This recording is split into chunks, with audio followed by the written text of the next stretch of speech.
Dobroveče svima, dobrodošli na predavanje profesora Raymonda Geussa. Ja ću sada predstaviti profesora Geussa na engleskom.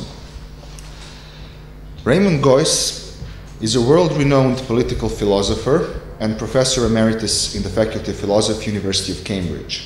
His research encompasses political philosophy, critical theory, ethics, and the history of European continental philosophy of the 19th and 20th century, and he is considered to be one of the most influential representatives of the school of political realism in contemporary Anglophone political philosophy.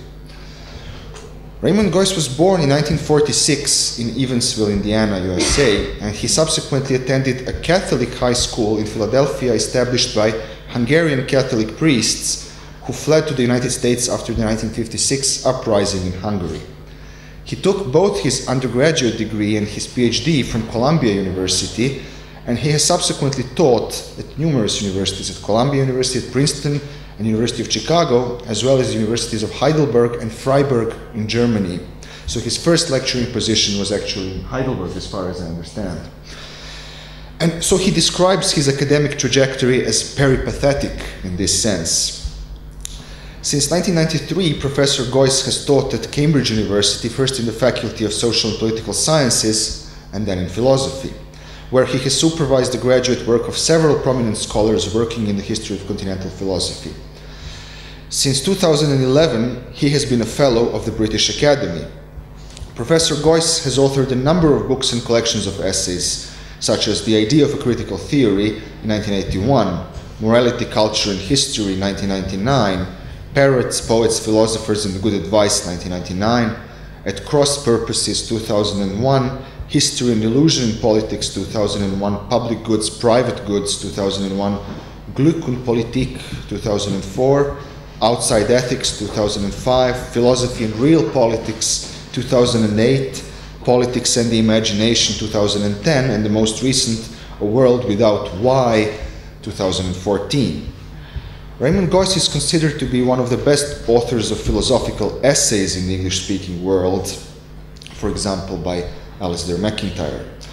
He has also co-edited two critical editions of works of Nietzsche, The Birth of Tragedy and Writings from the Early Notebooks.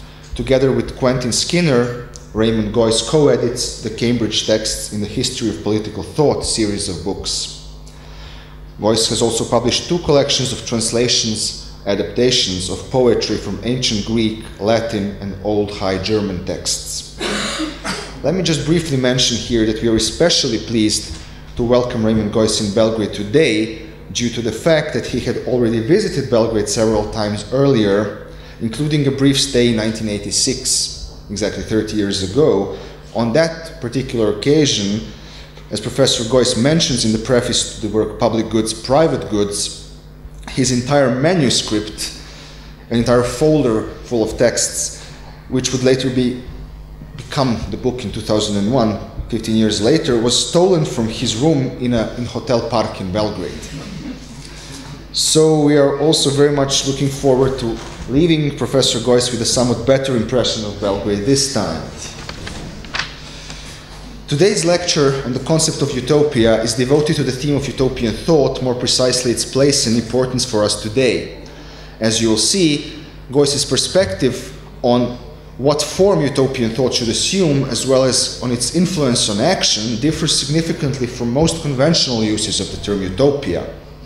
Much of Geuss's recent work revolves around the question of compatibility between what he terms the realist approach to explaining political and social reality, which, as you will see, has nothing to do with the term realism, classical use of the term realism in epistemology, on the one hand, so realism on the one hand, and the striving for the impossible, which one might also call utopianism or utopian thought, on the other.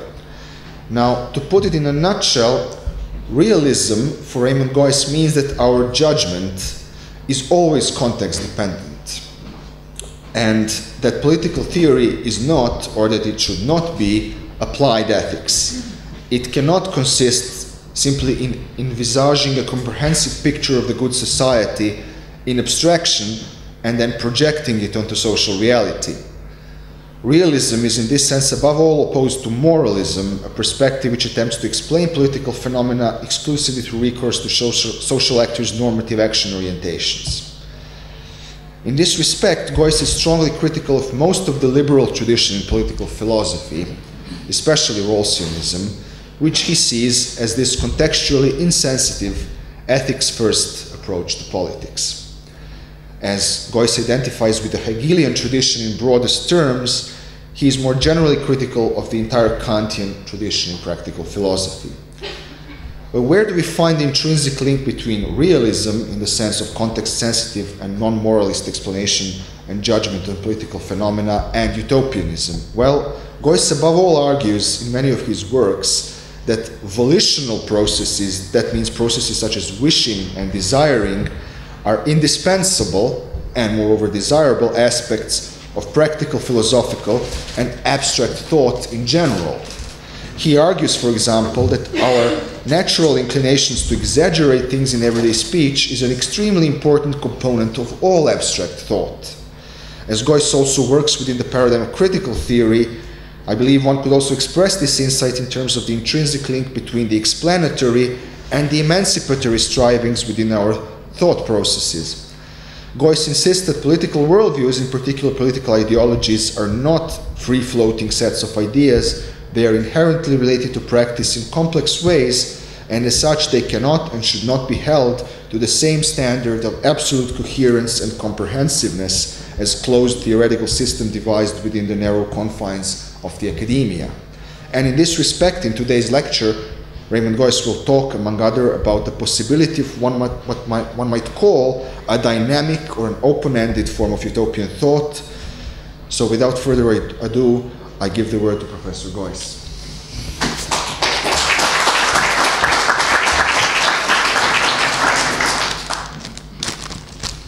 Thank you very much.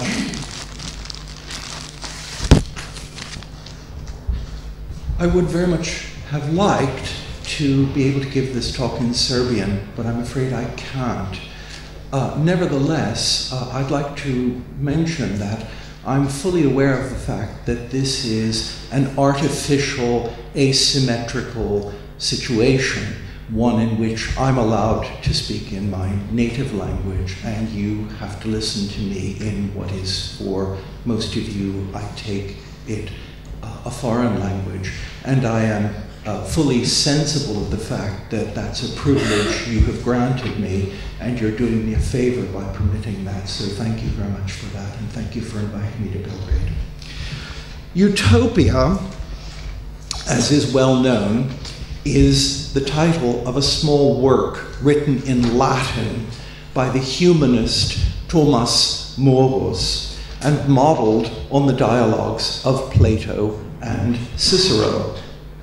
It first appeared in print in 1516 in Leuven in the Netherlands. The central section of the text is a long description of the customs and manners of the inhabitants of a purportedly newly found island, namely the island of Utopia. The political institutions and the social structure of Utopia are said to be completely different from those of any known 16th century European society. Most importantly, the utopians have no private property. The word utopia is a neologism coined by Morus. It derives from the conjunction of two Greek elements, a modal adverb of negation, ou, and the substantive topos, meaning place or position or site. Morus himself glosses it appropriately in Latin in a letter to his fellow humanist Erasmus as nusquama, the land no place. There are, however, in ancient Greek a number of perfectly normal words for nowhere. For instance, udame, udamos, or udototi. And some later writers, including Rabelais, notably, formed terms to refer to non-existing societies by starting with one or another of these everyday words for nowhere. So why did Morus not use one of the everyday words for nowhere? Why did he make up his own? The fact that Morus does not use one of the everyday words, but invents his own word, suggests to me very strongly that he wishes to emphasize the component topos, place, in his formulation. But why would he want to do that? My strong suspicion is that the reason for this is that topos has a normal geographic sense, but it also is intended to have a strong metaphorical sense.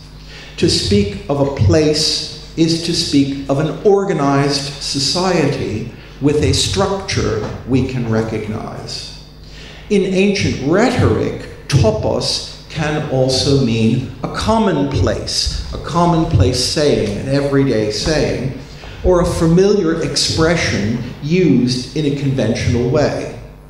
So utopia is not just a country that happens not to be on any map, not to be anywhere, but it's also not a country, it's also a country that has a structure which we cannot easily recognize as familiar. It's a place where our everyday knowledge and assumptions do not apply. Our everyday assumptions being that private property, for example, is necessary for social stability. So we have two different senses of utopia already. Namely, utopia is that which doesn't exist, and utopia is that which is radically different from what we assume to be the case, and which we therefore cannot recognize as at all familiar. A poem added to the preliminary material of the second edition of Utopia, which appeared in 1517, makes reference to a further ambiguity, which was certainly intended. The first syllable of the word utopia in Latin, ou, can represent the Greek diphthong ou, not, as I mentioned above. But it could also stand for a completely different Greek sound, eu, good. So the land that is completely different from ours, that stands orthogonal to our usual conceptions, and has no location on our maps, is also one that is especially good.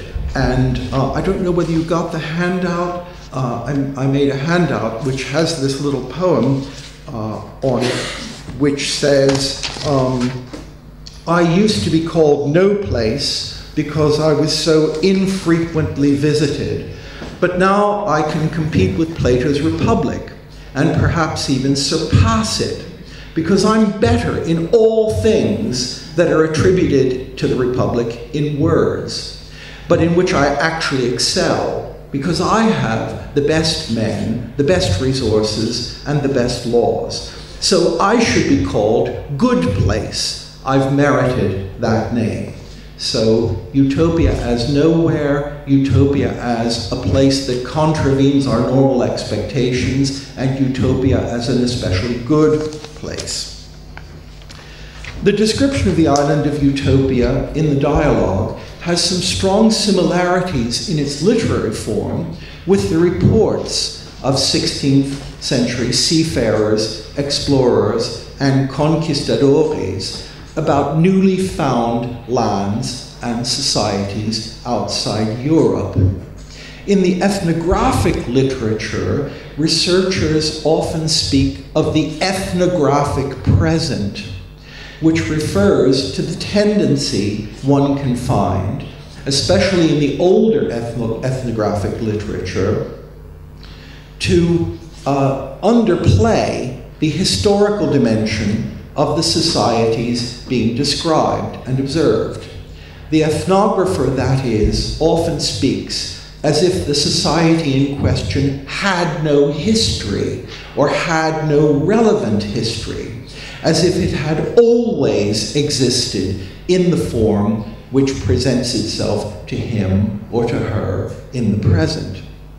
This flattening out of the temporal dimension into a kind of timeless present has its pendant in a kind of quasi-spatial assumption, namely that there's a single privileged point of view from which the society as a whole can be surveyed.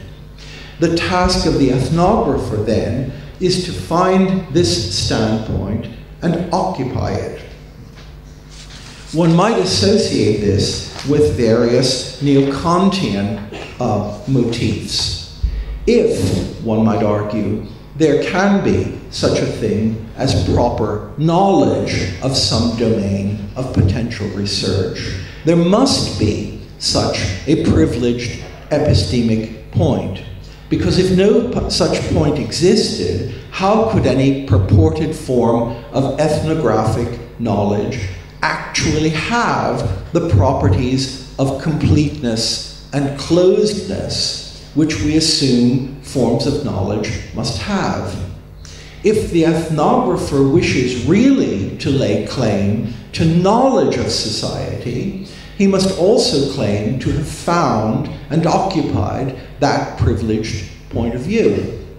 He must, that is, be like the master of the house who comes back unexpectedly from a trip and is able to see immediately everything that's happened, or like the colonial administrator who is able to get a quick overview even if he is new to the colony. Now, what sort of society, though, would respond to epistemic demands like this, the demands for easy surveyability from a single privileged epistemic point of view? The kind of society that's easiest to survey at a glance would be one that had been set up according to a unitary plan, precisely for that purpose, such as penal colonies, monasteries, boarding schools, or what used to be called, following Erwin Goffman, total institutions. A utopian author can find it easy to slip into the role of a purportedly omniscient observer, from which it can sometimes be only a small step to becoming, when circumstances permit, someone trying to be a universal administrator. This brings us to a fourth possible characteristic of utopian thinking. It refers to a way of trying to see society as a totality from a unitary standpoint, or looking at society as if it emerged as the result of a unitary plan. Plato's Republic provides perhaps the most famous example of a society entirely constructed according to a single plan. The plan there is to produce the best city, the best society possible, one that is the epitome of what a good society is and can be. Moros himself cites Plato's Republic as a precursor of his island society. However, he distances himself from Plato by insisting that his island society really exists, although it is not on any map, whereas Plato's is constructed merely in words. The philosophical architects of Plato's city start from a number of assumptions about human beings and the societies they can form, and they agree from the beginning on some clear basic principles that will guide them in the construction. The basis from which they begin includes assumptions about the basic goals of human societies and an analysis of the structure of human needs. Am I speaking too quickly for you?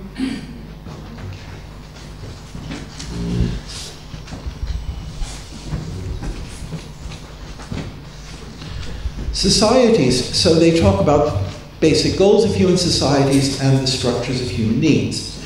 Societies, they assume, exist for the purpose of satisfying human needs, and we can know with some degree of security which needs are real, genuine, and urgent, and which are false, illusory, superfluous, or perverted.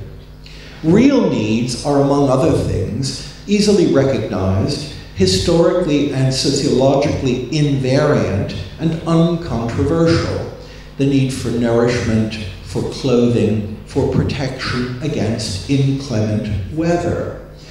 Anything that goes beyond this, complicated dishes, ornaments, perfume, etc., is really not a necessity of life, but it's a luxury at best. So Plato asks the question now, how can we ensure that all the genuine needs of the members of society are satisfied, even if this requires one to neglect certain artificial and illusory needs? His answer is that the best way to ensure that this takes place is to see that there is a fixed occupation which is specifically directed at satisfying each of the real needs, and that the society contains enough appropriately gifted and adequately trained people to exercise these occupations. Peasants, that is, produce agricultural goods to nourish us. Shoemakers make shoes, physicians heal us when we are ill. These different occupations are assumed to be highly individuated and distinct the one from the other. And it's further assumed that they will be more efficiently exercised if they're performed exclusively by specialists. So the farmer is a better farmer if he is nothing but a farmer, and the best physician will be someone who is exclusively and nothing but a physician. This principle of exclusive division of labor turns out to be absolutely crucial for Plato's construction. He proceeds to use it as a basis for the social structure of his ideal city, adding to it the further and in fact highly implausible assumption that each person is born with an exclusive natural talent for some occupation. So the ideal city is one in which each person does exclusively that for which he is by nature and birth suited. So you can see there are different versions of this principle of division of labor. The most general sense is that there should be occupations. There should be such an occupation as the occupation of the farmer, and the farmer should be different from the occupation of the physician. The second idea is you're better if you don't just have functionally specific berufe, functionally specific professions, but if you have individual people who only exercise those professions. That's a further addition. Then the third thing is, it isn't just better if each person has their own single profession, but people are born with separate aptitudes. So it's a very strong version of the principle of division of labor that holds there. If one wonders why Plato's city, which is trumpeted as being especially rational, beautiful, and generally good, does not already exist, it seems so plausible and beautiful, why doesn't it exist? Plato has three reasons for that. First of all, there's no guarantee in nature that in each generation, enough people with the right kinds of natural talents will be born, so as to fill all the necessary occupations in the city. If that does in fact happen, it's a fortunate accident, but not one can count on. Sometimes there are simply not enough naturally gifted physicians available, and if this phenomenon is repeated on a large scale, it will be impossible for an ideal city either to be established or to maintain itself in existence. Second, although the Platonic principle of exclusive division of labor is perhaps rational, it's not self-evident. It would have to be discovered, recognized, and implemented. So people can simply and non-culpably be in ignorance of this fundamental truth. Plato's third reason for the non-existence of the ideal city is that up to now, no one has had both enough power and enough insight into the necessity of implementing the appropriate division of labor, actually to set up a whole city based on this principle.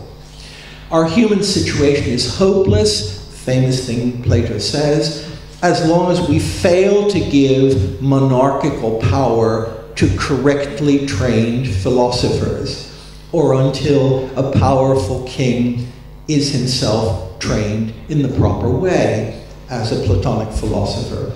So the non-conjunction of power and knowledge is the third reason for the non-existence of this ideal city. Morus gives this Platonic construction a distinctly Christian turn. He thinks it's imperative, as Plato did, to distinguish true, invariable human needs from mere wishes or desires, or, as the phrase now goes, from preferences. Needs are different from preferences. They're not strong preferences, they're a different kind of thing. But he has a rather deeper explanation for why a potentially utopian state has not been realized.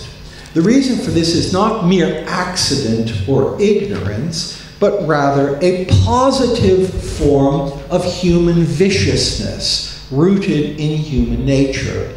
For Morus, it is superbia, pride or arrogance, which is a consequence of the Christian notion of original sin that brings our utopian impulses to naught.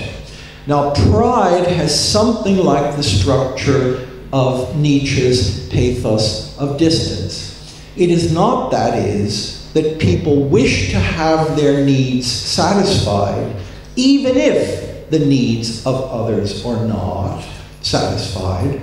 Rather, it is the case that each individual wishes precisely to see and know that others go hungry while he eats his fill, so that he can feel superior to them and can take pleasure in their deprivation. That's what superbia is for him. Superbia means I'd rather see you starve than have enough to eat myself.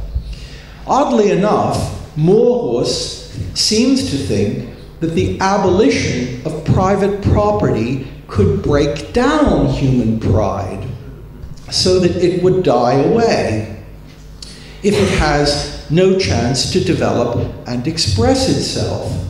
But there are two difficulties with this position, namely, how is one to imagine the abolition of private property if it really is contrary to a deeply seated structural feature of human psychology and life? If pride really is deeply, deeply ingrained in human nature, won't it always find a way of establishing a regime of differences in the level of satisfaction of needs?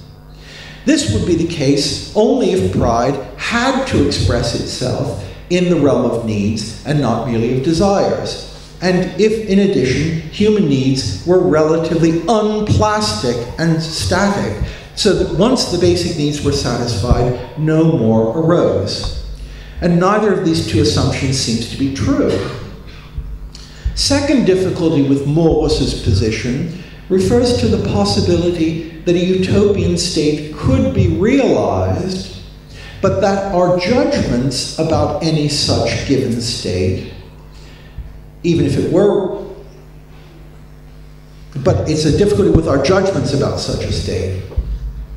Perhaps it's the case that a world in which everyone can satisfy their basic minimal needs is preferable to one in which some live in luxury whereas others starve. But what if the realization of utopian egalitarianism leads simply to a universalization of a state of misery?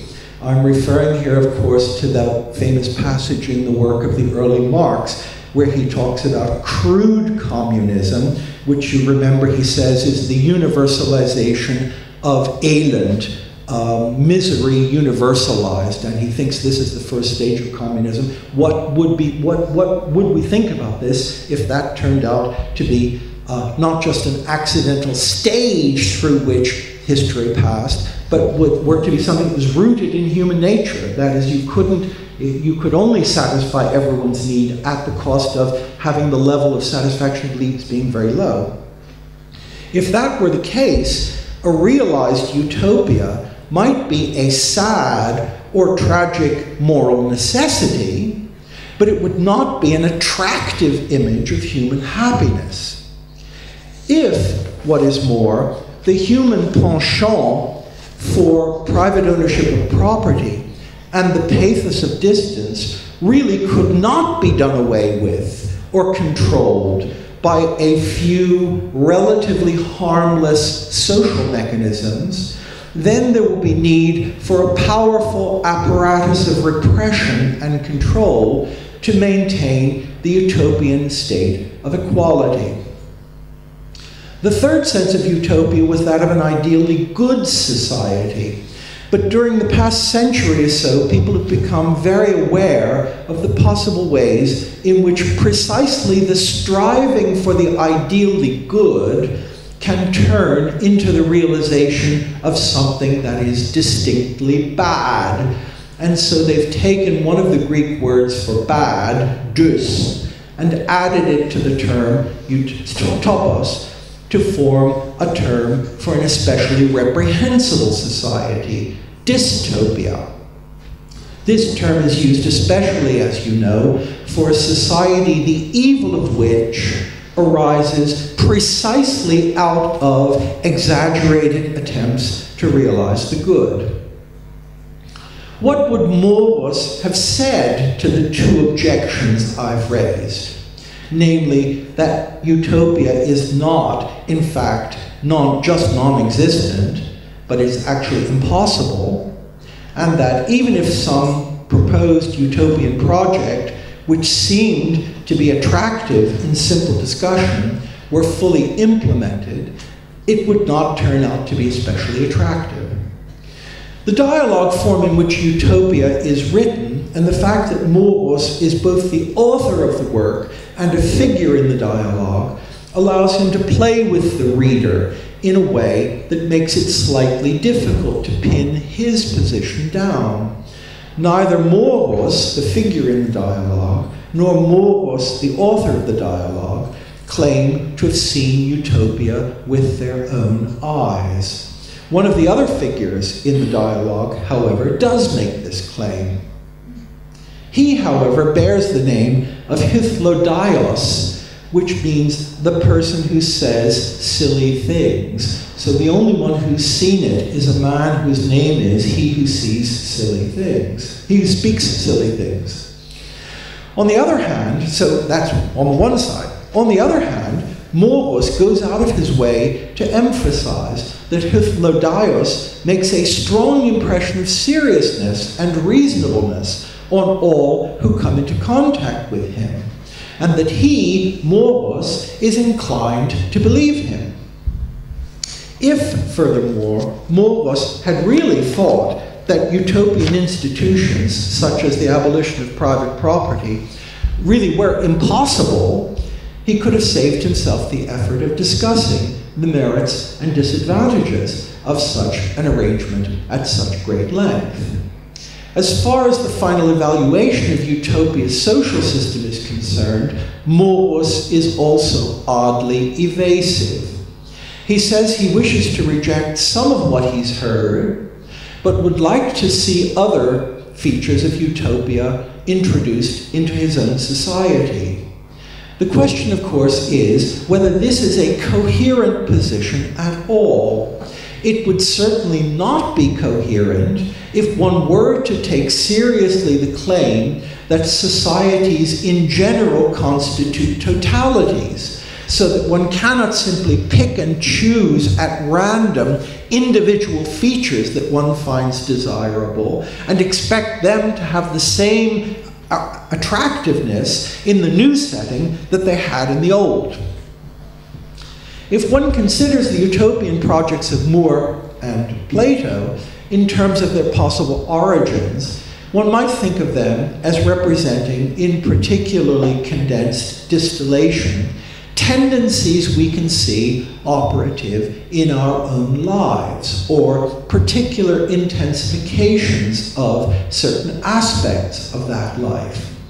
We see that in many societies, members of the same family or even small groups of friends do not enforce strict ownership relations in their use of common resources, and we extrapolate from that to the possibility of an abolition of all property relations. There's something like this about isn't there an old institution called the Zadruga that used to exist here that had some common ownership of property, etc. So there's a kind of intensification of that. Intensification in the imagination, however, is not a kind of perversion. Rather, the striving for that which is completely and radically different, and which is also overwhelmingly better, is something one would expect from an entity like man who is endowed with reason and imagination. If you're endowed with reason and imagination, you can expect an entity endowed with those features not simply to register what is given, not just to process it, but also to generate in forms of intensification of it in imagination. And that can have all sorts of positive advantages for evolutionary advantages and other sorts of advantages. So if I realize I'm doomed to suffer massive systematic pain and degradation in my current situation, then it's natural that I form the idea that it's pointless to change some minor detail of my situation. But I might try to imagine a way of changing the whole structure that is oppressive. And it's then also comprehensible that I imagine that my world as a whole becomes significantly better. So that's a possible fifth characteristic of utopian thinking. That is intensification or exaggeration, that which goes beyond what we normally think and expect. As you know, this aspect is particularly emphasized by the German philosopher Ernst Bloch in various of his writings. Morus does not himself speak of exaggeration in the description of utopia, but he does characterize some of the arrangements on the island described by Hythlodaeus as absurd. We speak of something as absurd when we recognize that it contains elements that are in some sense disproportionate to each other, or with assumptions that we make which we take to be well-founded. Thus, Hythlodaeus says that in the absence of private property, the whole of the island of Utopia is like one big family. Contrary to this, some might agree with Aristotle that it's absurd to consider the whole of society as if it were simply a single family, because the realm of large-scale social and political affairs must be completely differently constituted and permitted to follow a completely different logic. A large-scale society must follow a logic of impersonal rules, and to this extent must be different from what might be appropriate inside a small family. And it's the clash of these two kinds of logic which constitutes the effect of absurdity. At the limit, one might imagine that the process of intensification and exaggeration comes to an end in a state of affairs that is not only good, or even very good, but actually perfect. That is, a state that could not be bettered, or even a state from which all deficiencies have been removed. That would be a purported sixth characteristic of utopian thinking. That is, that it's thinking about that which is not just good, but that which is perfect. As you probably know, some utopian authors, starting in the 19th century, even made a point of trying to show that the utopias they described were good, but were not perfect. That is to show that this idea that a utopia must be perfect is different from the idea that a utopia is good. For instance, in the novel by the late 19th century British designer, artist, and communist activist William Morris, News from Nowhere, he goes out of his way to portray the possible tensions and problems which remain in the communal society of the future, while insisting still that this society is better than that of Victorian Britain. The classic utopias, those of More and Plato, exhibit all six of the features that I've described in one way or another. But it need not be the case that all six of them coexist in the utopian project. The individual semantic components can, as it were, make themselves independent, the one from the other, as in News from Nowhere, and can develop further, each in its own direction. That's why I call this varieties of utopian thinking, because you see this conjunction of these six things, but you can see that they're not actually necessarily connected to each other. So you get a whole spectrum of different possibilities deriving from the way in which they made themselves independent, they developed independently, and then they perhaps rejoined to each other. So as a result of this, we can see a whole spectrum of possible forms of utopian thinking, each one resting on and perhaps even developing or slightly modifying one of these six elements. The exaggeration one finds in many utopian proposals is obviously part of the recurrent anti-utopian objection that utopias are per se unrealistic or impossible. And many people seem to assume that what is radically different from what we know must be impossible. Worthwhile utopian proposals will seem exaggerated because they'll be positioned on the very boundary of what turns out to be possible, without, to be sure, moving over that boundary. The difficulty, of course, is to know where that boundary lies, especially if one believes very strongly that the social imagination is to some extent dependent on the society one lives in. That is, if one thinks that the social imagination is dependent on the society one lives in, then the limit of what one can imagine as possible or impossible is not given independently of the society one lives in. That is, if one agrees with Hegel that no one can jump over his own shadow. Theoretical opponents of any form of utopianism, of course, have a vested interest in playing up the difficulties here. But they're actually sometimes helped by some of the proponents of utopia, who tend to give themselves a more heroic stature by describing the difficulties they face in an exaggerated way. Struggles between proponents and opponents of particular utopian projects are not merely intellectual agreements, usually. Given that exaggeration is a natural propensity of the human imagination, there's a sense in which some of these disagreements, there's a sense, it's not the whole sense, there's a sense in which some of these disagreements can also be seen as conflicts between two forms of imagination. On the one hand, one can paint the virtues of the proposed new society in the brightest of colors, while also denigrating in an exaggerated way the defects of the present.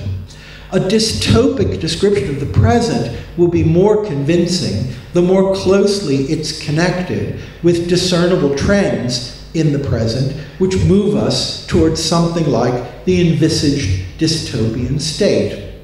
On the other hand, one can keep pointing out the possibilities of reform in the present and loudly warn against the possibility that any given utopian project will have distinctly dystopian results. There are, of course, sober opponents of utopia who consider themselves to be particularly mature and conscientious, and who would never intentionally play utopian and dystopian fantasies off against each other. Many of these people are guided by a well-thought-out methodological principle about the order in which we should proceed in practical affairs. We should strictly, they think, proceed by distinguishing between what is possible and what is unrealistic before embarking on the process of deciding what we wish to do. That's the methodological principle. First you decide what's possible and not, then you decide what you want. It's tacitly assumed that the distinction between these two things, the possible and the impossible, can be made on purely cognitive grounds by purely cognitive means, without any participation of any of our desiderative, optative, or voluntative faculties. If human wishes, fears, desires, or hopes have any influence on the formation of our views about what is possible, we have, these people argue, a case of wishful thinking, and thus an instance of gross irrationality. If we do not first delineate the realm of that which is realistically good, on purely cognitively good, which is a realistic goal of aspiration, on purely cognitive grounds, we'll find ourselves unable to make a rational decision about how we should act. Of course, viciously wishful thinking exists, and it's important to avoid it. But the question is whether it's possible to imagine cases in which our will and desires interact with our judgments about what is possible and not possible, where this interaction is not vicious. There is such a thing as that which is objectively impossible, things excluded by the laws of nature and the laws of logic, perhaps. One might argue that since what is at issue here is precisely what's possible in concrete cases, not in abstract discussions, it would be a mistake to be too dogmatic about what is or is not objectively possible, as if we knew that in advance. It isn't only the case that there must be a distinction between the possible and the impossible, it's also the case that for this line of argument to go through, that we have to know, be able to know with relative certainty what is possible and what's not possible. But in a great many human contexts, the distinction between what's possible and what is not so clearly visible, or certainly not so visible before one acts. Obviously, what is concretely possible at any given time and place depends on the technological means effectively at one's disposal. These are highly variable in time, and how they develop is unpredictable. Arguments based on natural necessity that might have had some force in undermining utopian projects in the 16th century don't seem as convincing to us in an era in which we've become accustomed to expect virtually continual technological progress. Why cut back our wishes and hopes to fit a current level of technological development if that level is likely to be outdated next year? One can, as it were, turn Popper's view about the inherent unpredictability of future scientific results against his anti-utopianism. However, the question of what is possible in a human context depends not just on technology, but also on what one can expect from other people, what we can expect people to tolerate, to be able to accommodate themselves to, and perhaps even to welcome. Who is prepared to pay what price in order to realize what goals? That's the form political questions generally take. For the long-range future of the environment, it would certainly be beneficial if everyone in Europe immediately shifted to a wholly vegetarian diet, because as you know, raising cattle causes more increase in the temperature of the environment than using cars. So if we all became vegetarian, we would plant soybeans instead of fodder. We wouldn't have all these cows around, and so it would certainly be better. Such a shift is not technologically impossible, but can one realistically expect people to accept a change of that kind in a basic feature of their relation to the world? Might one even demand that they do that? Could one, even in principle, implement such a decision? And at what other cost? Finally, there are options that become visible only when they're antecedently chosen on non-rational grounds. And one might even want to claim that there are options that become possible only if they are pursued with a certain unreflective persistence. If there are cases like this, one automatically excludes them from consideration if one adopts the pure cognition first approach, which I've viewed. This does not mean that faith actually can move mountains. It doesn't mean that. Or that willing alone is enough. But that one cannot even see certain possibilities unless one is antecedently, in some sense, committed to them. There are some possibilities like that. Of course, this also does not imply a value judgment, either positive or negative, about the actual options one might choose if one rejects the cognition-first approach. And it does not even begin to enter into a discussion of phenomena like fanaticism. But nevertheless, it remains the case that there might well be options that are only visible if you're antecedently committed to them. As you know, this is a standard argument in certain forms of religious discourse. You can only see the truth if you're antecedently committed to it. And, whatever you might think about that in religious context, as a general argument, it seems right. Still, I think the above gives us some reason to keep our distance from the model of purely cognitive sobriety, and to reject the view that there's some deep and principled reason to deny that our volitions and desires can play any legitimate role in distinguishing what is possible from what is not possible. In fact, I'd like to suggest that one of the positive functions of utopian thinking is precisely to investigate in what way wishing, hoping, and desiring can interact with knowing. This, I think, is part of the reason why Adorno is always so keen to claim that exaggeration is an essential part of the cognitive process. In fact, it's possible to imagine that this thesis is no more than a slightly modernized and developed version of motifs that will be familiar to all philosophers from Plato. Plato believed we can know the world only to the extent to which we can relate it to a structure, sense, or meaning that is not itself perceivable, a set of ideas.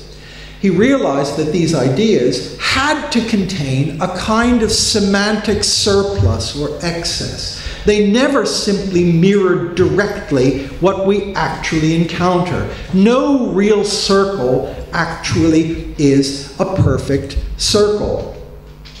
The idea of a circle always contains more. Plato interpreted the ideas ontologically, but if one drops this ontological reading, it seems natural to think that these ideas are constructs of the imagination formed by intensifying and exaggerating certain common features we might encounter in the world around us. Plato's error would be to assume that such constructs existed prior to human cognition rather than being internal components of it, as if circle or cat as determinate fixed entities had a preternatural existence before we began investigating them. Freeing oneself from this error would mean rehabilitating the imagination and hence also exaggeration as elements of a healthy cognitive process.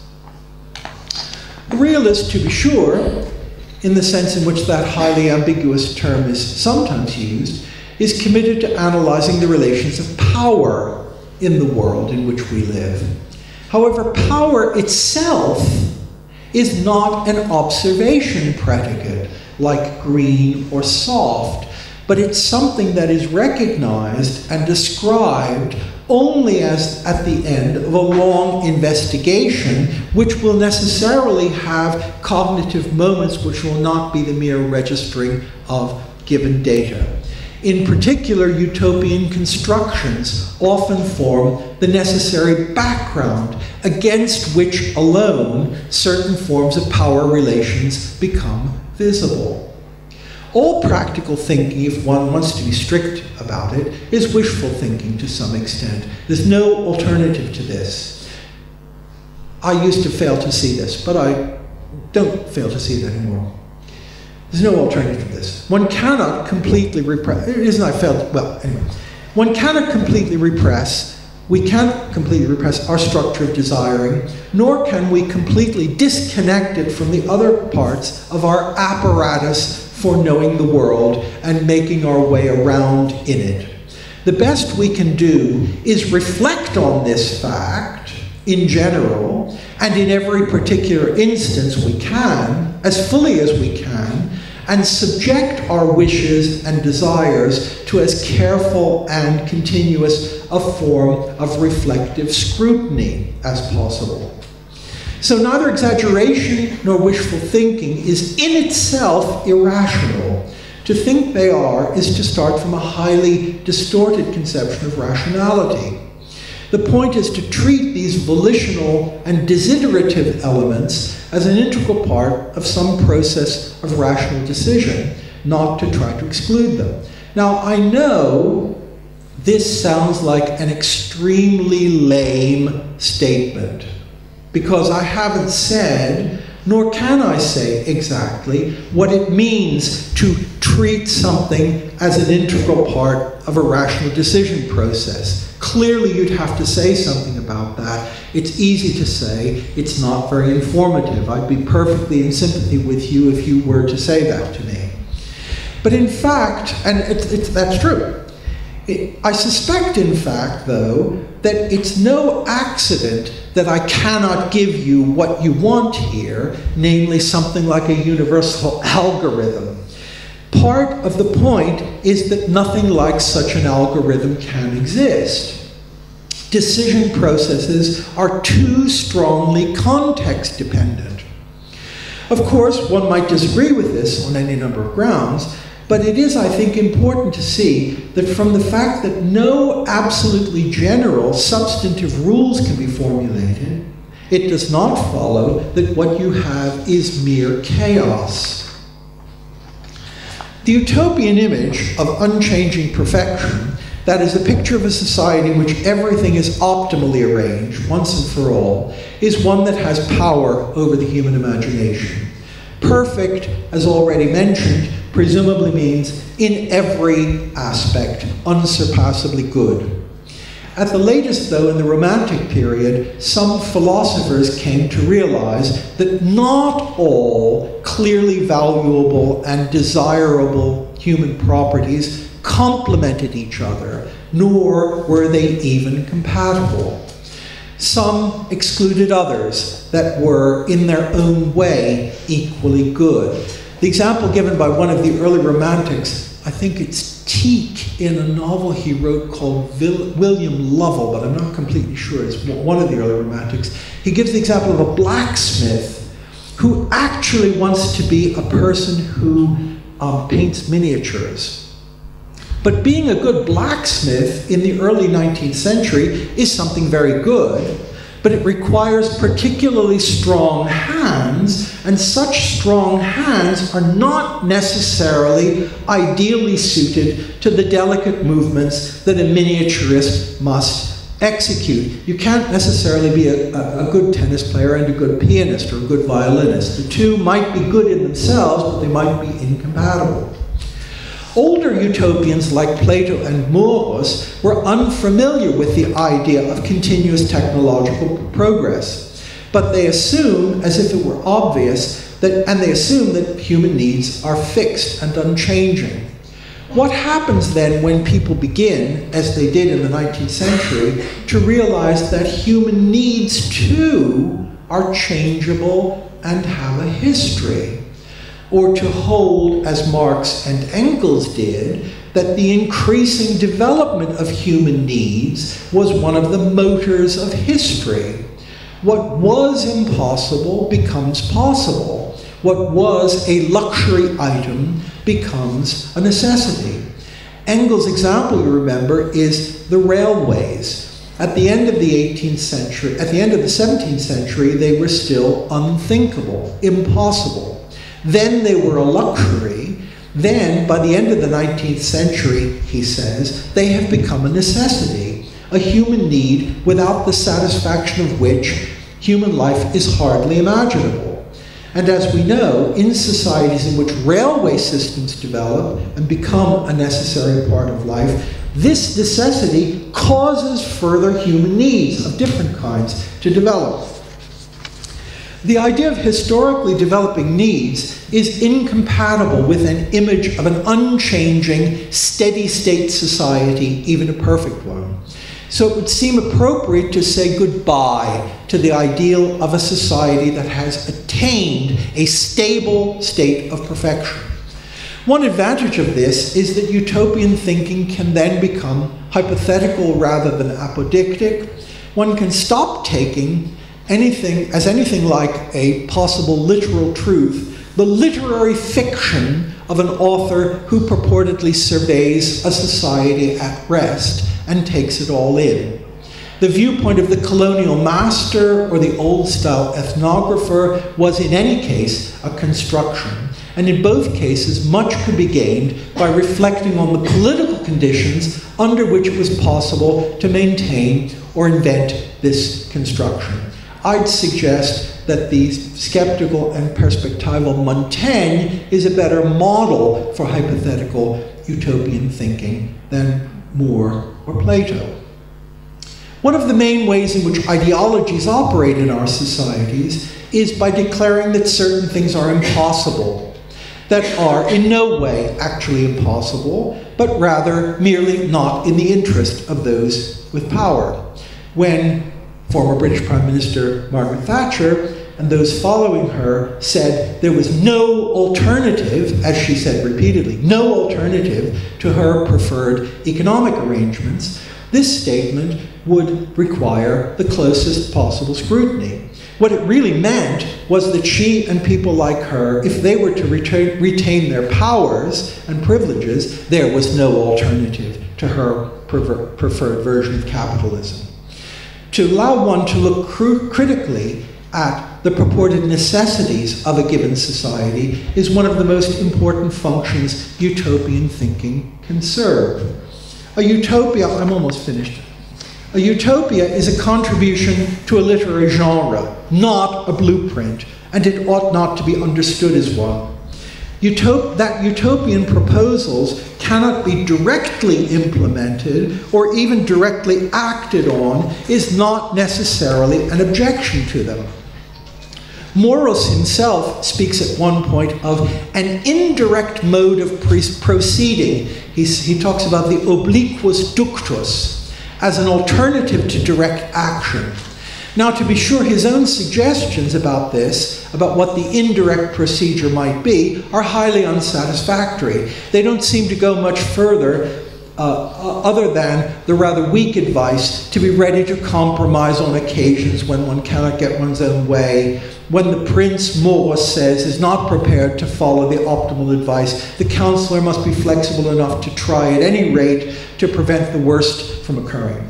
This doesn't get one very far, but at least it does indicate an awareness that direct action is not the be-all and end-all of human life. It probably is the case that thought in complete abstraction from action is not very sensible, but it doesn't follow from that connection that the connection between thought and action must be direct. It must be in the form of each thought being connected with a particular action. The connection can be more mediated and more general and more indirect than that.